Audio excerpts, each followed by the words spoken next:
ठिकाणी सौम्य लाठीचार्ज पोलिसांना करावा लागला। जे आंदोलक होते ते गेल्या अनेक तासांपासून या ट्रॅकवर बसून होते आणि वारंवार त्यांना पोलीस या ठिकाणाहून निघून जा, आम्ही आमची चौकशी करतोय, कारवाई करतोय असं आवाहन करत होते। मात्र आपण या ठिकाणी पाहतोय की आता पोलिसांचा मोठा बंदोबस्त तैनात करण्यात आला। जे आंदोलन करते होते त्यांना पांगवण्यामध्ये पोलिसांना यश आलेलं आहे। त्यासोबतच 6 ते 7 जे आरोपी आहेत ज्यांनी पोलिसांवर दगडफेक केला तर त्यांच्यावर प्राथमिक आरोप आहे, त्यांना सुद्धा पोलिसांनी आता आपल्या ताब्यात घेतलेलं आहे। त्यांची सगळी इत्थंभूत माहिती जी आहे ती पोलिसांकडून घेतली जाते आणि TC रूममध्ये बसून त्यांना विचारणा केली जाते की या आंदोलनामागे नेमके कोण कोण लोक होते, त्यांच्यापर्यंत पोलीस आज रात्रीपर्यंत पोहोचणार असल्याची सुद्धा माहिती मिळते। ही सगळी दृश्य आपण या ठिकाणी पाहतोय। या संपूर्ण प्रकरणाचे सखोल चौकशीचे आदेश देण्यात आलेले आहेत आणि त्यामुळे आता पोलीस प्रशासन जे आहे ते अलर्ट मोडवर आलेले आहेत। RPF असू द्या, GRP असू द्या, या सगळ्या राईट कंट्रोल पोलीस असू द्या, या सगळ्यांनी आता हा संपूर्ण परिसर आपल्या ताब्यामध्ये घेतलेला आहे। ही सगळी दृश्य आपण या ठिकाणी पाहतोय बघा। लाठ्या काठ्यांचे शस्त्रधारी पोलीस जे आहेत ते सुद्धा या ठिकाणी उपस्थित आहेत आणि जसं यांना या ठिकाणाहून गर्दीला पांगवण्याचे आदेश आले, यांनी ट्रॅकवर उतरून ही जी सगळी गर्दी होती 10 ते 5,000 लोक या ट्रॅकवर बसले होते आंदोलन करते, त्यांना या ठिकाणाहून दूर केलं, दूर लोटलं आणि स्टेशनच्या बाहेर त्यांना पोहोचवण्यामध्ये पोलिसांना आता प्राथमिकदृष्ट्या यश आलेलं आहे। पण तरी देखील परिस्थिती आपल्या नियंत्रणात राहावी यासाठी आता पोलिसांकडून या ठिकाणी विजिलन्स केलं जातं आहे, फेरफटका मारला जातो आहे आणि या संपूर्ण परिसराची निगराणीसुद्धा तितक्याच चोख पद्धतीनं केली जाते। त्यामुळे आपण ही सगळी जर दृश्य पाहिली तर आपल्या लक्षात येईल की प्रकरण किती गंभीर होतं आणि बदलापूरमध्ये 13 तारखेला जी घटना घडली होती त्यानंतर गुन्हा दाखल झाला नाही अशी प्राथमिक आरोप करत सकाळी 6 वाजेपासूनच हे सगळे जे आंदोलन करतात ते बदलापूर स्थानकामध्ये दाखल झाले। त्यांनी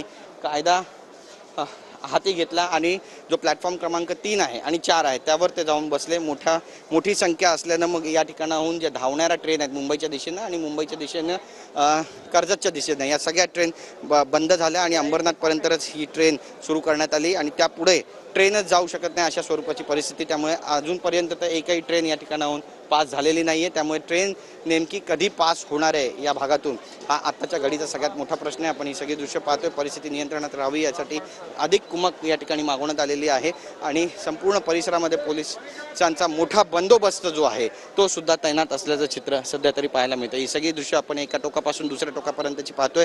सगळे पोलीस लाठ्याकाठ्या घेऊन या ठिकाणी उपस्थित आहेत आणि ज्या ठिकाणाहून स्टेशनच्या बाहेरून प्लॅटफॉर्मवर येणारे जे ओव्हरब्रिज आहेत त्या ओव्हरब्रिजवर सुद्धा आपण पाहतोय की पोलिसांनी आता लक्ष ठेवायला सुरुवात केलेली आहे। तिथे विजिलन्स सुरू आहे आणि जे स्थानिक बाहेरून प्लॅटफॉर्मवर येत आहेत त्यांना देखील या ठिकाणी हटवलं जातं। बघा, ती गर्दी त्या ठिकाणी येण्याचा प्रयत्न करत होती, त्या गर्दीला त्याच ठिकाणी पोलिसांकडून रोखण्यात येत आहे आणि पोलीस चले जाओ म्हणत आहेत, निघून जा इथून।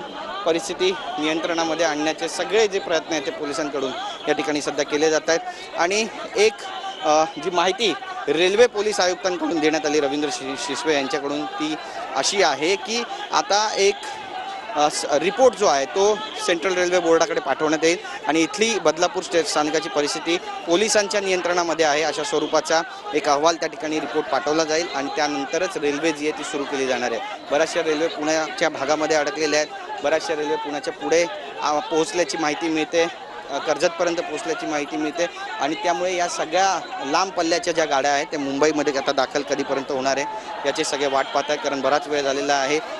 या सगळ्या आंदोलनामुळे रेल्वेचं जे वेळापत्रक आहे ते कोलमडून पडलेलं आहे आणि हे वेळापत्रक पुन्हा एकदा पूर्वपदावर यावं यासाठी पोलीस सध्या प्रयत्न करताना आपल्याला स्पष्टपणे पाहायला मिळेल। त्यासोबतच कुणीही दगडफेक करता कामा नये, कुणीही या ठिकाणी पुन्हा आंदोलनाचा हत्यार उपसता कामा नये याची देखील पावलोपावली दखल पोलिसांकडून सध्या तरी घेतली जाते आणि पोलीस आयुक्तांकडून या संपूर्ण परिसरामध्ये विजिलन्स केलं जाते। वरिष्ठ पोलीस अधिकाऱ्यांची एक टीम या ठिकाणी आलेली आहे, त्यासोबतच जिल्हाधिकारी या ठिकाणी पोहोचलेले आहेत, त्यासोबतच जे स्थानिक नेते आहेत, पदाधिकारी आहेत ते सुद्धा या ठिकाणी पोहोचलेले आहेत आणि एकत्रित बसून त्यांची रेल्वे पोलीस कार्यालयामध्ये सध्या बैठक सुरू असल्याची माहिती मिळते आणि या बैठकीअंती नेमकी काय घोषणा केली जाणार आहे हे पाहणं सुद्धा तितकंच औत्सुक्याचं ठरणार आहे। ही सगळी दृश्य पुन्हा एकदा आपण पाहणार आहोत बदलापूर स्थानकाची। काही वेळापूर्वी या ठिकाणी ट्रॅकवर 10 ते 5,000 लोक बसले होते अशी माहिती होती, पण आता हे ट्रॅक सगळे रिकामी करण्यात आलेले आहेत। मी माझा कॅमेरामॅन योगेश गुरवला सुद्धा सांगेल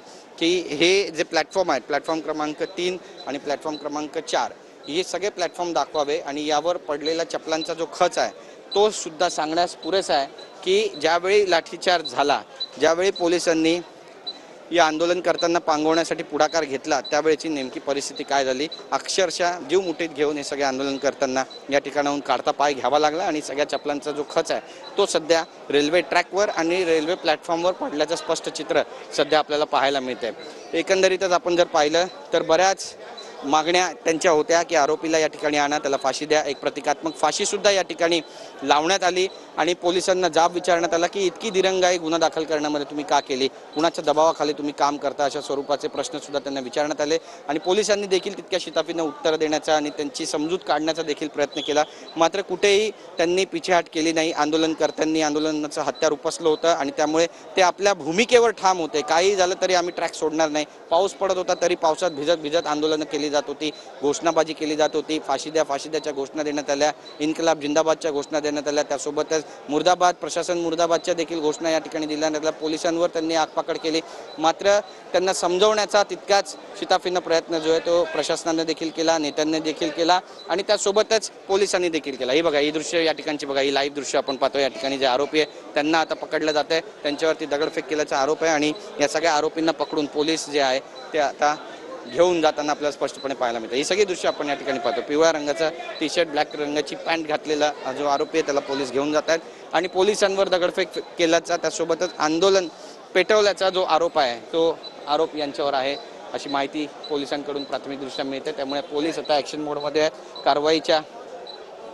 कारवाईचा बडगा त्यांनी उगारलेला आहे आणि त्यासोबतच जे ट्रॅक आहेत ते आपण या ठिकाणी दाखवणार आहोत। दोन्ही ट्रॅक रिकामी करण्यात आलेले आहेत आणि हे ट्रॅक रिकामी झाल्यानंतर आता पहिली लोकल कधी धावणार आहे याचीच उत्कंठा सध्या शिगेला पोहोचली आहे। कारण गर्दी मुंबईमध्ये सुद्धा थांबलेली आहे। ज्यांना कर्जतला पोचायचं आहे, ज्यांना बदलापूरला पोचायचं आहे, ज्यांना बदलापूरच्या पुढे जायचं आहे, वांगणीला जायचं आहे, जे कामानिमित्त मुंबईत दाखल झाले मात्र त्यांना आता पुन्हा येण्यास विलंब लागतो कारण ट्रेनच नाही आहे। त्यामुळे ट्रेन नेमकी कधी सुरू होणार आहे हे पाहणं तितकंच महत्त्वाचं ठरणार आहे। पोलिसांनी परिस्थिती सध्या नियंत्रणामध्ये आणली आहे। कॅमेरा पर्सन योगेश गुरवसह गिरीश गायकवाड, TV9 मराठी, बदलापूर।